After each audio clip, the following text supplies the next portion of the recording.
O homem é uma invenção recente. Quem disse isso? O filósofo francês Michel Foucault.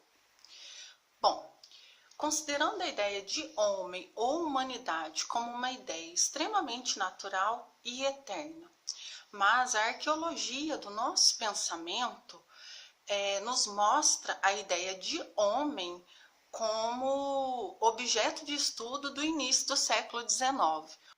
A ideia de que a invenção do homem é algo recente aparece em As Palavras e as Coisas, que é uma arqueologia das ciências humanas do filósofo Michel Foucault. Bom, para entender o que Foucault quis dizer, primeiro precisamos entender o que ele entendia por arqueologia e por que ele julgou que devíamos aplicar essa arqueologia à história do pensamento. Em contexto, a abordagem é a arqueologia discursiva. Então, puxando um pouco mais para trás, em 1886, Nietzsche ele anuncia que o homem é algo a ser superado.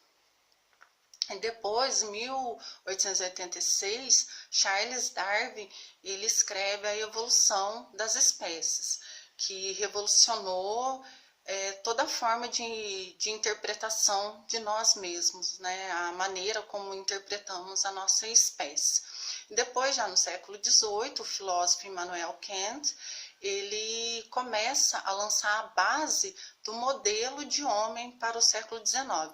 E é exatamente aí que Foucault vai buscar, vai beber, né, para desenvolver essa ideia de que o homem é algo muito recente, é uma invenção recente. Foucault concentrou-se no modo como o nosso discurso, a maneira pela qual falamos e pensamos sobre todas as coisas, como um conjunto formado por regras, em grande parte inconscientes, porém fixadas pelas condições históricas em que nos encontramos. O que julgamos senso comum, pelo modo como falamos e pensamos sobre o mundo, de fato está moldado nessas condições e regras, mas estas mudam ao longo do tempo, por consequência, também nosso discurso. Por essa razão, uma arqueologia é necessária para desenterrar os limites, quanto desenterrar o modo como as pessoas pensavam e falavam sobre o mundo em tempos antigos. Não podemos só olhar para os conceitos do presente, como, por exemplo, o conceito de natureza humana, da natureza humana, e supor que de alguma forma eles são eternos e que necessitamos apenas de uma história das ideias para traçar a sua genealogia.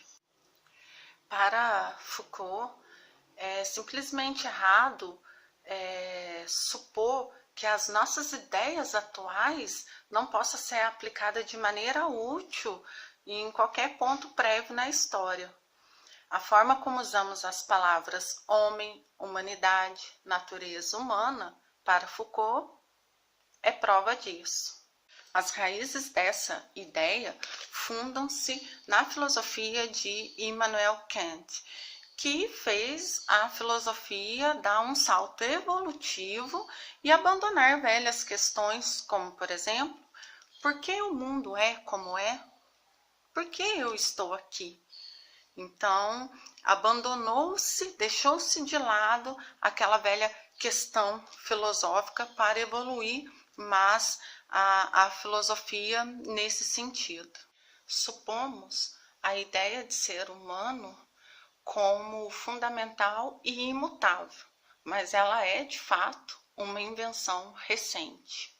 Foucault citou a nossa ideia primordial de homem no início do século XIX, ali juntinho na época do nascimento, na época do surgimento das ciências naturais.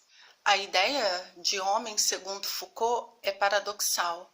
Vemo-nos como objetos no mundo, dessa forma, como objeto de estudo, mas também somos sujeitos sujeitos que sentem e sujeitos que sentem esse mundo. Somos criaturas estranhas, olhando em duas direções diferentes ao mesmo tempo. Foucault sugeriu que a ideia de homem pode também não ser só recente, né? Pode não ser só uma invenção recente, mas ele também sugere que o homem pode estar perto do fim, como um rosto desenhado na areia da praia. Foucault estava certo? Numa época com o rápido avanço da computação e nas interfaces homem-máquina, filósofos informados pela ciência cognitiva, como por exemplo Daniel Dennett, que questionam a própria natureza da subjetividade. É difícil não pensar que, ainda que o rosto esteja ali desenhado na areia da praia, a maré sobe de maneira preocupante. E aí? Seria mesmo o homem uma invenção recente ou o homem já estaria caminhando próximo ao fim? Vou encerrar o vídeo de hoje com uma frase do filósofo francês Michel Foucault. O homem não é o mais antigo e nem o mais constante problema que tem desafiado o conhecimento humano.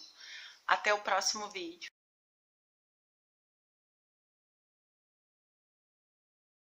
Em 1961, Michel Foucault recebeu o doutorado pelo estudo História da Loucura, onde ele argumentava a distinção entre loucura e sanidade. Segundo Foucault, entre loucura e sanidade, nada é real, apenas uma construção social.